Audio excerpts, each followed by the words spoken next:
Hi, this is Andy Fletcher from Depeche Mode. You're watching Eleectro in Hungary on VIVA TV. It's broken, that's why. There we go. Working?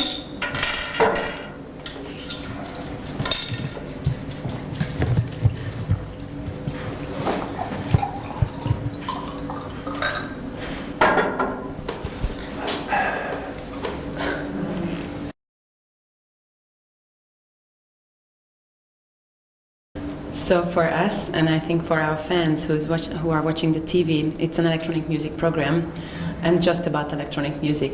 They are very interested about your really early ages. What was the first experience about electronic music, or what was the first band or producer who you really would like to listen to? What you've been doing when you were 15 or 20? Which clubs? What experiences have you been going around in you? Well, when we first started, we were sort of more of a guitar-based band. It's about 1978, 1977, and punk really had just happened. And after punk, bands such as very early Human League were starting to play, and they started using synthesizers. And at that time, synthesizers were for the first time available for quite a cheap cost. And we decided to, get rid of our guitars and use keyboards.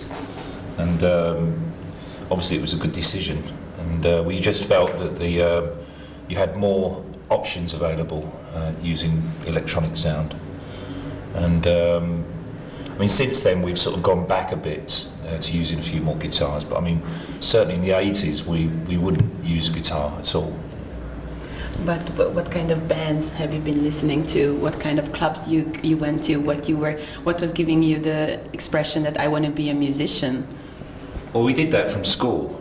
It's quite traditional in England, that you form a band, normally when you're 15 or 16 or 14, so that's what we did. We were very lucky in the early part of our career that our friends ran quite a big electronic club, and we used to play live there every Saturday night. This is when we were babies. We were only about 17 at this time. So that gave us good experience of playing live as well, and we used to, go to some. Actually, Dave Garn was the main one for clubbing. He used to go up to London to Billy's and all the famous early electronic clubs. And for you, what was that point when you decided that you want to be? Probably if you could decide you're going to high school or to university, then you decide, no, I wanna put on my life for music. What was the time? Well, actually, it was. It all happened very quickly. We left school when we were about 17, 18. Then we started to work. And my idea was to go to university. Work for a year, and then go to university. But then all of a sudden, the band exploded. And I don't know if you know of a program called Top of the Pops in England. It's a very famous pop show. And I was still working so I did that, and it's 20 million people watch it. And I had to go to work the next day. I was treated as a big hero, and so it was really we'd already had hit records, and we decided, that we could give up our jobs and do music. But of course, it was just a dream really, because music was our hobby really. We never really expected to be popular. So for it to happen, and I think what's amazing for Depeche Mode's career is that still 25 years afterwards, we're still very, very popular. It's amazing. Here in Hungary we have, I think, one of the biggest fan clubs for you still, and they always wait. Sometimes it was 3 years, sometimes 4. You waited and put out another album or stuff like that. In the meantime, you've been doing always your own stuff and thinking about what you're going to do after Depeche Mode, or you always have your free time to do that, or sometimes it was only Depeche Mode in your life? Well, most of the time it's only been Depeche Mode. It's only recently in the last 7 or 8 years. I think we've all got families. We can't devote all of our time to Depeche Mode as much as we used to. I know the fans, get upset because we only release a record every 3 or 4 years now, when it used to be one a year. And it's only recently, really, that we've started to do other things. Dave did his solo album, Martin did a solo album, and I'm doing this record company, stroke DJing thing. So it's only recently, but like I say, we start work again in January, and that's going to be 2 more years. So we're very excited about that. When was DJing starting in your life? Always was there, or it's a new interest from the last I don't know how many years? Well, I DJed when I was a kid when I was 17 as well, and then I had a restaurant bar which I used to do all the music for 10 years, which I just sold. So really, but seriously, I've been doing it for about 2 years, I suppose.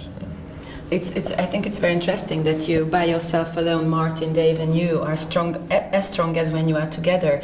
I mean, you're coming to Hungary alone yourself, and I think it will be also that much crowd as it when you're coming, not that big when you're coming with Depeche Mode, but they are still very interested what you're going to do tonight.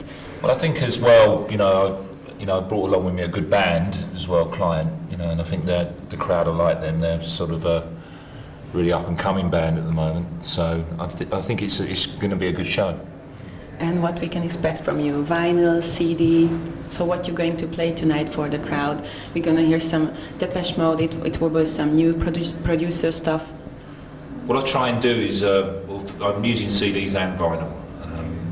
What I try to do is just tell a story, really, and the story of why Depeche Mode or Client are where they are, so I play some old stuff and some new stuff as well. So it's just, I'm trying to create a picture to the crowd, of why we sound like we do. And how you chose Client to come on? I mean, of course, it's another idea, but how you met with Client, for example, and why you choose them to be a producer for them, and of course the label together with them, and the first one who has a contract with it. Well, the band came before the record company. They did some gigs with us under another name, Technique, in Germany on the last tour, and then literally after the tour we just went meeting in the pub sort of thing, and they'd written some songs. I really liked the songs, and had to decide then what to do, whether to manage them, whether to give them to someone else or whatever. So in the end I chose just to set up a record company and put it out myself, so.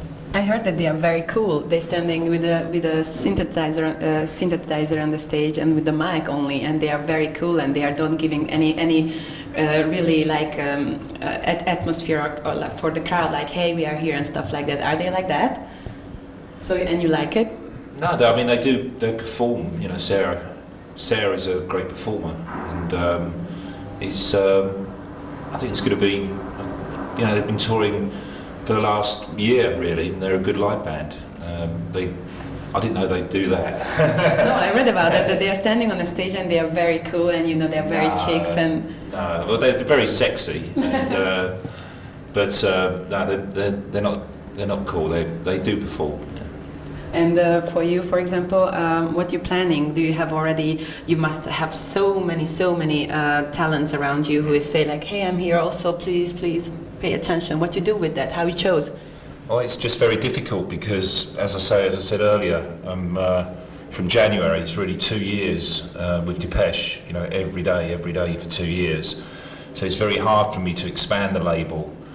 When I'm working with Depeche, because when I sign someone I give everything to them, I help them with the songwriting, with their live performance in the studio, I do everything, production. So with Depeche I'm going to have to put the record label on hold for a couple of years and then expand the record label after Depeche. It's probably a very private question. I'm living also in the nightlife and working always with DJs and producers and stuff like that. What gives you energy to keep going on and doing that and being on tour and working almost maybe every night or every Saturday or on the weekends? I think DJing is different to being in a band, and I much prefer being in a band than being a DJ, because for a start there's a group of you, you're like a gang. Secondly, the hours you work are a lot more sociable. For instance, when we do a concert, we sort of go on stage at 9:30, come off at 11, and then get drunk basically. But when you're a DJ, it's not so bad tonight because I'm on at 1, but in Italy you don't go on until 3 in the morning and stuff, in Spain, and so it's a real nocturnal lifestyle, and which makes it very, very difficult. You want to stop it anytime? So have you ever think about that, to say no for for this thing, the whole thing? Well, no, not really, because I consider myself very privileged. At the age of 43, to be still working in music. As you know, most pop careers are very short, 3 or 4 years maximum. And yours? And I think we still regard ourselves as being quite young. I think we've got a couple more albums left in us. I think. Oh, that's the best ending, I think for your fans. And thank you for the interview. Thank you. And hopefully you're going to play like 1.5, 2 hours tonight. Yeah.